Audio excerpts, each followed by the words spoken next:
Bonjour à tous et bienvenue sur boursicoté.com pour cette nouvelle analyse technique du CAC 40 en clôture avec une séance qui a été très hésitante puisqu'après une ouverture sur un gap haussier, on a hésité ici. Alors dans un premier temps, on a marqué un avalement baissier sur la précédente bougie qui était très peu volatile et puis au final on est remonté, on a testé ici cette zone des 8215 points avant de se replier puisqu'à 8206,56, le CAC 40 gagne 0,21%. par rapport à la clôture de la séance précédente. Donc nous sommes ici sur une phase de continuité haussière puisqu'il y a un nouveau point haut significatif mais qui se fait dans très peu de volatilité. Au niveau des indicateurs techniques, c'est assez partagé. Les histogrammes du MACD semblent vouloir se retourner. Le RSI par contre est toujours en zone de surachat. Au niveau des volumes, on est dans la moyenne, donc rien trop à dire là-dessus. Au niveau du palmarès des valeurs, bon, c'est assez partagé.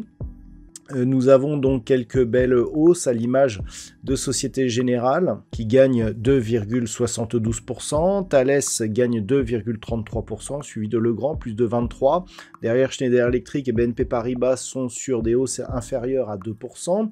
Au niveau des plus fortes baisses, on retrouve Capgemini qui perd 10,22%, c'est le gadin du jour suite à la diffusion de leurs résultats jugés trop prudents. Edenred perd 4,68%.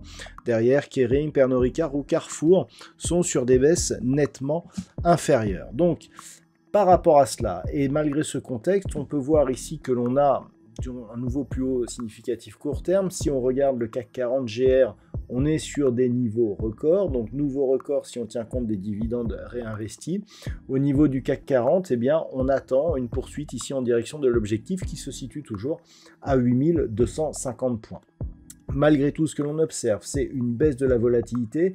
Même si les volumes restent dans la moyenne, on a l'impression que la conviction est en train de baisser à l'approche de cette zone de résistance majeure. Donc il convient d'être prudent. On a deux zones ici d'alerte potentielle. La première zone ici sans gravité, 8145 points. Si on venait ici casser cette zone, clairement, on serait toujours dans une dynamique haussière. On commencerait à changer un petit peu d'opinion sur une rupture éventuelle de la zone des 8092 points puisqu'il y aurait ici tentative de comblement de ce gap haussier qui était un gap de continuité.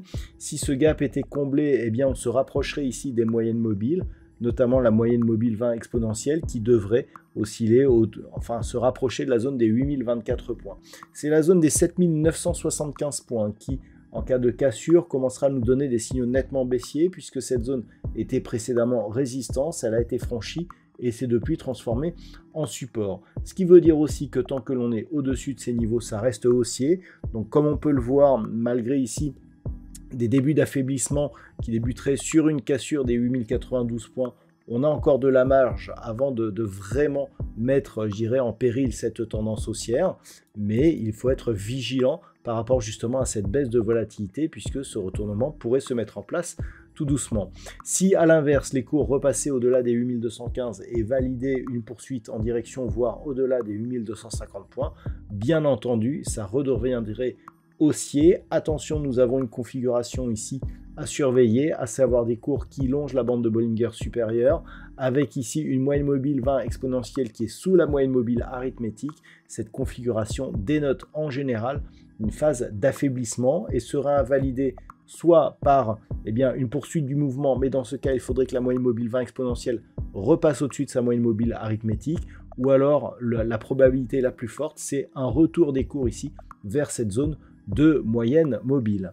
Voilà ce que l'on peut dire pour aujourd'hui sur cette configuration technique. D'un point de vue statistique, la configuration nous donne assez peu d'occurrences et le résultat est très proche de la neutralité, voire un petit risque baissier.